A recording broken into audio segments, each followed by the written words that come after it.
What's up, guys, and welcome to another episode of the Powerhouse Mentality podcast. I am your host. I am Caitlin Kenneth Smith, and on today's episode, I'm going to give you a little bit of a sneak peek on what we do in the Powerhouse Mentality Facebook community. So I did a live last week on the Powerhouse Plateau Breaker Blueprint, and this blueprint is going to help you define if you're in a plateau, what you need to look at in order to determine that, as well as tips to get out of that plateau immediately if you are truly in one. And if you feel like you need help getting out of your plateau, go down below into the show notes and there's a link where you can request to download the free Powerhouse Plateau Breaker guide that I created for you guys. So sit back, relax, enjoy this episode, and let's get into it. So today we're going to talk all about the Powerhouse Plateau Breaker Blueprint. And simply put, the goal here is we are going to dive into something that everybody finds themselves dealing with at some point in their journey. Whether you're on a fat loss journey, a muscle building journey, a performance journey, at some point you will think to yourself, oh no, I think I've hit a plateau. Basically, what a plateau means is you've stopped seeing progress for whatever reason. Now, today, first, I'd like to define what a plateau actually looks like, because the truth is that most people aren't actually stuck.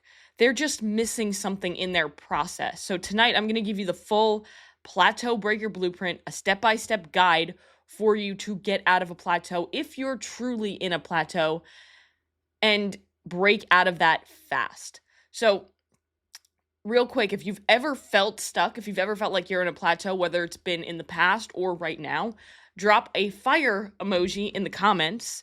And if you're watching this on replay, still comment, because I always circle back and check in with the comments. Now, let's define what a plateau really is, because most people think that they've plateaued, but I've been a coach for over 12 years. I'll be real. Maybe 9 out of 10 times, it's not actually a plateau. You think you've hit a plateau, but you haven't actually hit a plateau. You've hit a moment of impatience, inconsistency, misalignment, and I'll kind of break that down. Now, there are 3 things here. People think progress only equals the scale going down. So if you're somebody who's on a fat loss journey, you think that, oh no, the scale has stayed the same or has even gone up for the past couple weeks. I'm not seeing results anymore. I'm plateaued. I need to change something. And generally what happens when that person changes something is they change the wrong thing. They say, oh no, I need to do more cardio, or I need to add more volume to my training, or I need to eat less. And usually those things just put more stress on the body, allow you to not properly recover. And if you lose any more weight from there, generally it's going to be muscle, which is going to slow down your metabolism and do the exact opposite of what you want. So number one, that's an important reason to have a coach or to have somebody who's objectively looking at your stuff, because you have a lot of emotions that go into this. And to take all the emotions away and have somebody kind of looking over you and guiding you along the way really helps through the process. But you have to understand that the scale is not the only measure of progress. In fact, I would argue that it is the least valuable measure of progress, because it can fluctuate or stall out or appear to not be moving for so many different reasons. In fact, if I have a client who they think that they want to lose 10 to 15 more pounds, but what they really want to do is lose body fat and gain lean muscle so they can be more lean and toned, the scale may not move at all. But that's because they're gaining muscle, which weighs something, and they're losing body fat, which also weighs something. So their body fat percentage is going down, which is phenomenal, but all they see is the scale stuck. And that fucks with their mindset, and generally it causes them to fall off track when you were actually in the perfect position. So that's one thing. And we'll talk more about progress later on to see how you can actually measure it, because one of the biggest things people do, the biggest mistakes they make, is they only use the scale as progress. And I spoke about that just before, right? There are so many other metrics that go into this: strength, performance, energy, mood, confidence, digestion even. But even things as little as like everybody has their favorite shirt. Everybody has their favorite pair of pants or shorts. How are those things feeling? How are they fitting? Are they fitting good in all the right places? Are they a little big now? Think about it like that. Number 2 is you have to understand what true progress is. And that's kind of, I just explained it. True progress isn't just the scale going down. Again, I would argue that it is the opposite of that. A lot of my clients, I don't even have weigh themselves, specifically for 90 days, if we're just starting off, because I don't want them to allow that number to mess with them.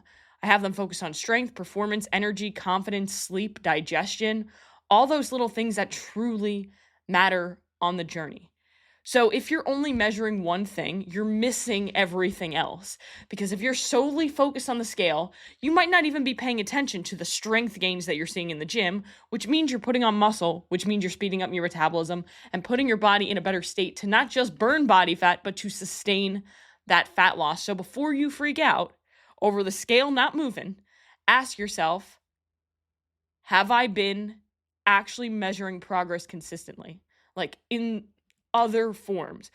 But also, if you see the scale not moving and it hasn't moved in 3-4 weeks, because if it hasn't moved in 1 or 2 weeks, chill, be patient. It probably will move.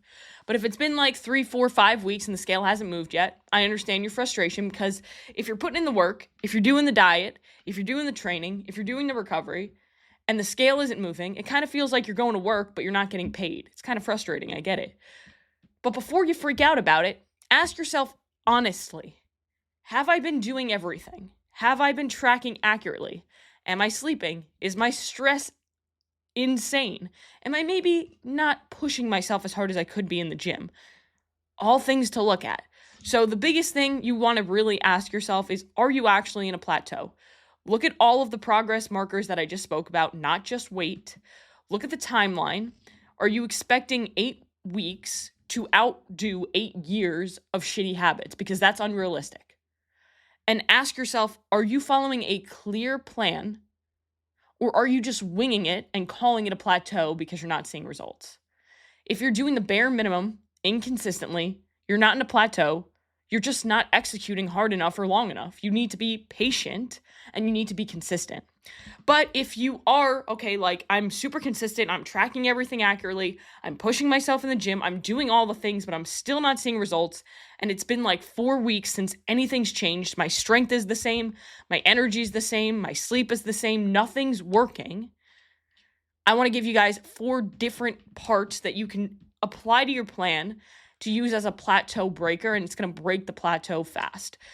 Now, number 1, we're going to focus on training. So in training, you can change your variables.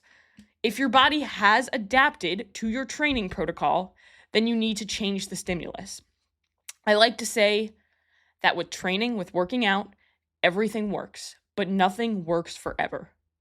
So you need to be able to change things, and the best way to do that is to introduce novelty, because novelty will get the needle moving faster than anything. So an example of this would be, if you've been doing the same damn workouts for the last 12 weeks plus, it's time to change it up. If you've been doing the same weight every time you go to the gym on the same movements, you need to push yourself a little bit harder on those movements to increase the weight or change the rep scheme. When I worked in commercial gyms, one of the biggest things that I saw people making mistakes with is I could actually, for some of the members, be like, all right, they're going to go there and they're going to use the 20-pound dumbbells. And then they're going to go there and they're going to use the 25-pound dumbbells on that movement.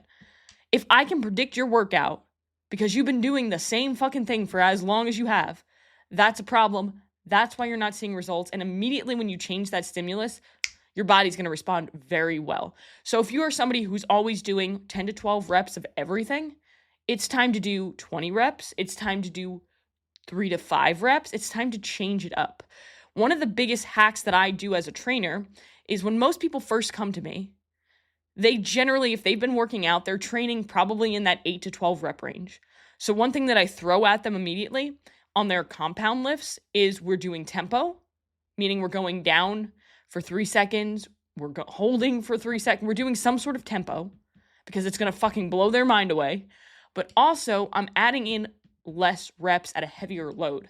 So if somebody has been training for a while and they come to me and they're looking for different programming, I can bet that they've probably been in like the 8 to 12 rep range on their squats and deadlifts. So I'm going to switch that and be like, hey, we're going to do 2 to 5 reps now.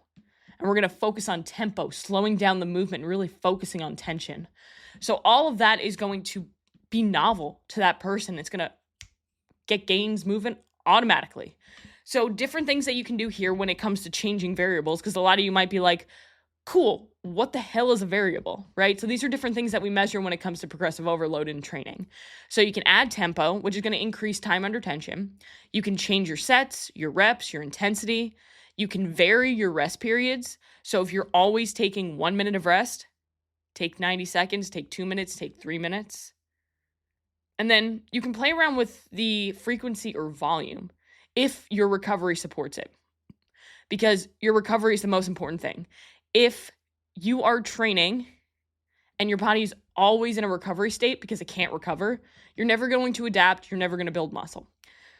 So the biggest point to take away here on the training aspect of things is you can't train the same forever and expect a different outcome. You have to change things up, which is why I always talk about how important it is to follow a progressive, proper training program, not just some fucking random thing that you found on social media, because the majority of the time, they're not good. Sometimes they are, right? But if you're just going in there and doing whatever the hell you feel like, that's why you're not seeing results. Random shit equals random results. Now, before we get into the second one, which is nutrition, I'm a crack open my Topo Chico, because I don't know. I try so many sparkling waters and so many seltzers, but this lime with mint I keep coming back to because it is freaking refreshing.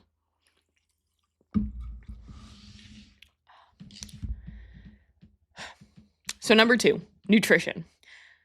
I want you to focus on upgrading your nutrition, not restricting. Most people, when they hit a plateau, they just restrict harder instead of eating smarter or upgrading their nutrition. So audit your intake, improve your food quality, adjust your macro splits to support performance goals. So if you're constantly eating low carb, increase your carbs. I bet your body needs it. If you're constantly eating low fat, increase your fat. Your body probably needs it. Or just change things up. Also, you can try nutrient timing. If you're dialed in and hitting your macros all the time, focus on getting your pre and post workout meals dialed in, making sure they're moderate in protein, higher in carbs to facilitate better performance and better recovery. And then also get blood work done to assess any nutrient deficiencies that you could have. Because if you have any sort of micronutrient deficiency, say you're iron deficient, you're magnesium deficient, you're vitamin D deficient, that's going to impact your results. Because if your body isn't well, it's not going to prioritize fat loss, it's going to prioritize survival. So if your body doesn't feel safe or fueled, it's not going to respond the way that you want it to. So you need to make sure that you're fueling your body for performance so you can push yourself in the gym, but also for recovery so you can adapt and build muscle and get stronger and thus lose body fat. Now, the third thing is recovery. And it's funny how that works because the Powerhouse Mentality, I teach 3 pillars to results: training, nutrition, recovery. So when it comes to breaking through plateaus, we want to focus on training, nutrition, and recovery. Recovery is a big area for a lot of people that they neglect because they can smack their face into the ground every day when it comes to training. They can suffer through the nutrition, which is silly when you say it because I fucking love my nutrition. And most people who live the lifestyle love it. So change your mindset. But recovery is an area that so many people struggle with. I struggled with this for a really long time. I'm getting better at it. Still kind of struggle with it, but definitely way better. And that's what matters. So stress, let's talk about it because stress is an invisible plateau maker. Stress is a killer. The amount of physical and emotional symptoms that come from stress is unbelievable. Did you know that your back pain could be from stress? Did you know that your tummy troubles could be from stress? Your lack of sleep, your anxiety, your depression, all stress. So we need to manage stress because stress is inevitable. It's going to happen. It's part of life. But you need to do things like breath work, mobility, walking, therapeutic walking, not like I'm going on a sprint walk, cold therapy, journaling, and just fucking putting your phone down. Simple things, right? Doing something mindless. I do puzzles. Stone's not here. I'm doing a puzzle because that is what I do. And it's so relaxing and it's mindless. And I literally don't think about anything but the puzzle when I'm doing it. And it feels great. So stress is a part, right? You have to manage your stress. But sleep is literally everything. Like, you're looking for the next recovery hack. Sleep is the only recovery hack you need. Seriously. Sleep impacts everything. It impacts hunger, cravings, inflammation, hormones, performance, mood, everything. Inflammation is the biggest thing. The amount of people who are like, oh no, the scale went up and I don't know why. And I'm like, did you sleep like shit the night before? Because your body's holding on to water and that's why. Poor sleep is going to equal poor recovery, which is going to equate to poor results. So you can't outwork a stressed, under-recovered body. You can't. I don't care how much you want to. You can't. You're not different. Sorry. I thought I was, but now I'm 30, so I understand. I'm not different. I'm old. Now, the last one that I don't want to overlook, because it is a legitimate thing, especially in today's society. However, there is a caveat to it. You need to be honest and ask yourself if you're blaming this too early. The fourth thing is hormones. There is a hormone problem in today's society because of all of the things that we're exposed to throughout our life. And stress. That's a huge factor in hormones. Did you know if you reduce stress, your hormone profile could actually improve? So that's where I want you to look first. So before you look into like, oh, it's my hormones that are the reason why I can't see results, don't blame them too early. But don't ignore them either. Right? A lot of people just blame them too early. They're not actually fucking doing the work and they're saying my hormones. And I'm like, you're not even doing the work. Your diet's shit. Your training isn't consistent. Your sleep is not even there. And you're blaming hormones? Now, if you are somebody who's like, okay, I'm dialed in when it comes to this shit, but I'm still struggling, then it's probably your hormones because they need to be optimized in order for you to see results. So things like thyroid, cortisol, testosterone, estrogen, growth hormone. I really recommend getting blood work done at least twice a year, even if you feel fine, because you want to know what's going on under the hood. It's kind of like if your car's check engine light was on and you were like, nah, I don't need to check that. I know some of us do that. I do that. But you shouldn't, right? So use trusted resources. You can get blood work done through your doctor, through your primary care. But I made a post about this the other day in the group. And one of the biggest things I find whenever I tell my clients to get blood work done from their PCP is one of two things. Either the PCP is like, you don't need blood work done, you're fine. And it's like, my body, like, please. Or they get blood work done and it's like 3 things that they do. And they're not even relevant. Like, cool, I have my cholesterol, but what the fuck does my testosterone look like? Because those are the things that truly matter. So I'll put the link down below for you guys. You can check out Joy Wellness for women, Blokes for men. It's what I use. It's what my clients use to get blood work done. And if you want to be a new customer, if you haven't used them before, you actually get 50% off of your blood work, which is phenomenal. Now, the cool thing about these companies is they literally, once you get the results back, they sit down with you on a Zoom call and they break everything down, which is nice because I feel like most people have absolutely no idea what blood work actually means. So the last thing I'll say about hormones is that you can be doing everything else right, but if your hormones are out of whack, your results aren't going to come fast. So don't guess, test. Don't guess, test. Don't be like, oh no, I'm not seeing results because my cortisol is probably high, my testosterone is probably low. Get a test for it. Get a test for it. The amount of times where I've had clients who are like, my hormones are out of whack. And I'm like, no. You haven't hit your protein goal in like ever. That's out of whack. So most hormone issues too can be solved through lifestyle. So making sure that you're dialing in your nutrition, your training, your movement, your stress, your sleep, that usually fixes hormones before anything. All right, so let's recap real quick. We have audit your training, improve your nutrition, prioritize recovery, and optimize your hormones. If you've been stuck, this is exactly how you get unstuck. But you have to be willing to put in the work and be honest with yourself and take the next step. So drop a fire emoji. No, I already did a fucking fire emoji. Drop a hell yeah in the chat if you're committing to change one of these things this week if you feel like you're stuck. And if you need help figuring out what your biggest block is, shoot me a DM here on Instagram or drop the word breakthrough below and I'll reach out to you and see if I can help. But outside of that, guys, the last thing that I want to say is don't forget, set your alarms. Tomorrow at 1 p.m. Central Standard Time, the Powerhouse Mentality Spring Cleaning Sale is live. So tomorrow it'll be 30% off, or I'm sorry, for the weekend, it's going to be 30% off of everything on the website, including our Make America Mentally Tough Again hats, which is by far my favorite product that we've come out with. Actually, it's tough, but we're making room for new stuff, so we need to get rid of the old stuff. And if you guys like this, please tell somebody about the group, get them in here, let's change some more lives, and make it a great Friday.